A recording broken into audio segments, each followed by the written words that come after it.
আসসালামু আলাইকুম। রমজান মাসে দুটি নিশানি বারবার দেখো তো বুঝে নিও তোমার পছন্দের জিনিস পাওয়ার সঠিক সময় চলে এসেছে। জেনে রাখো, কখনো কখনো তোমার হকে কোনো বিশেষ মজেজা এবং কল্যাণ অতি নিকটে থাকে, তো তিনি এমন জায়গা থেকে ওসিলা বানান যেখানে মানুষের ধারণাও থাকে না। কেননা যখন ভাঙ্গা হৃদয়ের আশা শেষ হতে লাগে, তো সেখান থেকে আরশওয়ালা রাহমত শুরু হতে লাগে। আর তার জন্য সম্মান ভালোবাসা আসমান থেকে আসে। জানো, কিছু মজেজার নিশানি এমন হয় যা তোমাকে দীর্ঘ পরীক্ষা পার করার পর দেখানো হয়, আর কেউ খুব জলদি দেখতে পায়। তোমাকে মজেজার কাহিনীগুলো বিনা কারণে শোনানো হয় না। মজেজা তোমার নসিবেও হয়।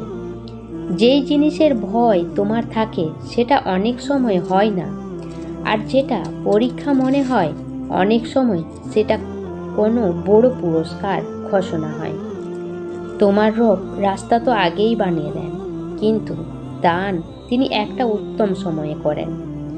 যদি আজ তোমার থেকে কিছু কেড়ে নেওয়া হয়েছে আর পুনরায় ফিরে পাওয়ার আশাও শেষ হয়ে যাচ্ছে, তো মনে রাখো, সেই দয়াময় কখনো কখনো তোমার থেকে কিছু জিনিস এজন্যও দূর করে দেন যেন সেটা পাওয়ার অস্থিরতা আরও এই নিরুপায় পরিস্থিতি তোমাকে ওই দয়াময় রবের সামনে সিজদা বানত করে দেয়।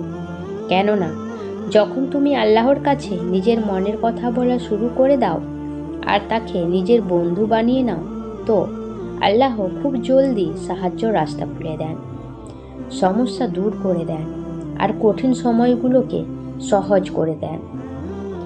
আর যাই আল্লাহ নিজে তোমাকে বলেন যে তুমি আমার কাছে যাও, আমি তোমাকে তোমার উত্তম সময়ে পছন্দের জিনিস দান করব, আর সবর করতে থাকো যতক্ষণ না আল্লাহর ফয়সালা আসে।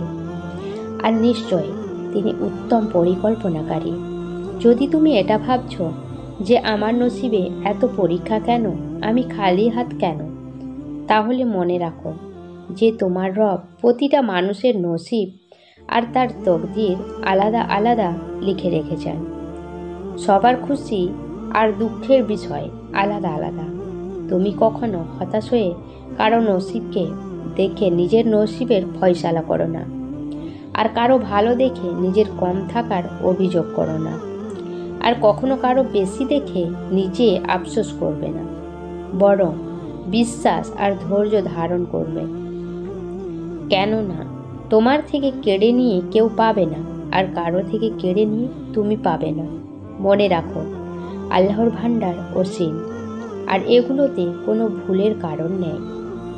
যে বিপদ আজ তোমার উপরে এসেছে আর যে পরীক্ষার মধ্য দিয়ে তুমি অতিক্রম করছো, যদি তোমার মনে হয় যে এটা কখনো শেষ হবে না, তো শোনো, আল্লাহ নিজে তোমাকে বলে যে যারা আল্লাহর রাস্তায় শান্তি অনুভব করে তাদেরকে আমি অবশ্যই রাস্তা দেখাবো। আর নিশ্চয় আল্লাহ ধৈর্যশীলদের সাথেই আছেন। যদি আজ তোমার কোনো জিনিস হারানোর দুঃখ তোমাকে কষ্টে রেখেছে, তো নিজেকে শান্ত রাখো। তুমি যখনই নিজেকে একা অনুভব করবে, তখনই নিজেকে আল্লাহর কাছে সমর্পণ করো। দেখবে আল্লাহ তোমার সমস্ত কষ্টকে নিমেষে দূর করে দেবে, আর তোমাকে সুকুনের গল্প দান করবে।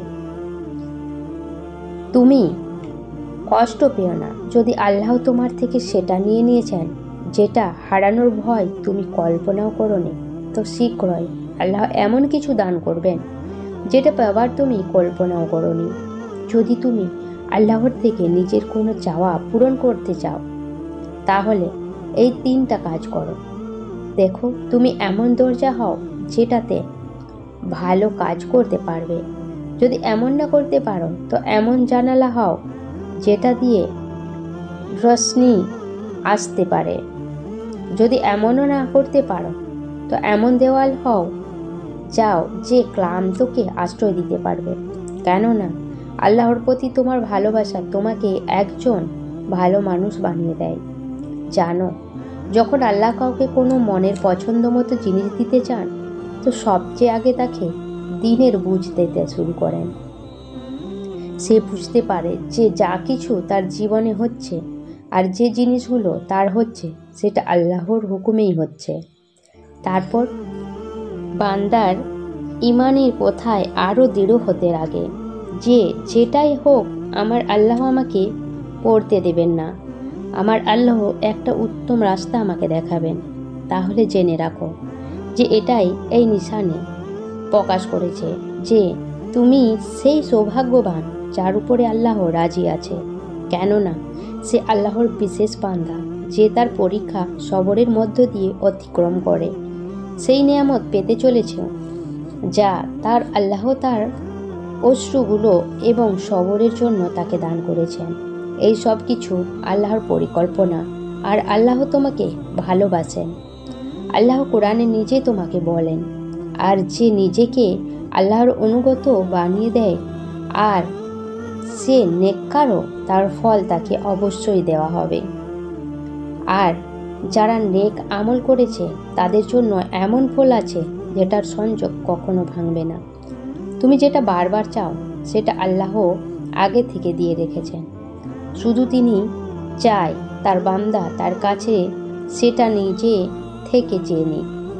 এবং তোমার জীবনে যে বাধা বিপত্তি হতে পারে কোনো মজেজার অংশ হতে পারে, আর আল্লাহ তোমার দোয়া কবুল করতেই চলেছেন। আর তারপর তোমার মনের পছন্দ মতো জিনিস তিনি তোমার কাছে আনবে নির্ধারিত সময়ে, আর তুমি অবাক হয়ে যাবে, খুশির দুনিয়া দান করবেন ইনশাল্লাহ। এরকম আরও ভিডিও পেতে চ্যানেলটিকে সাবস্ক্রাইব করে পাশে থাকবেন। ভিডিও দেখার জন্য অসংখ্য ধন্যবাদ। খোদা হাফেজ।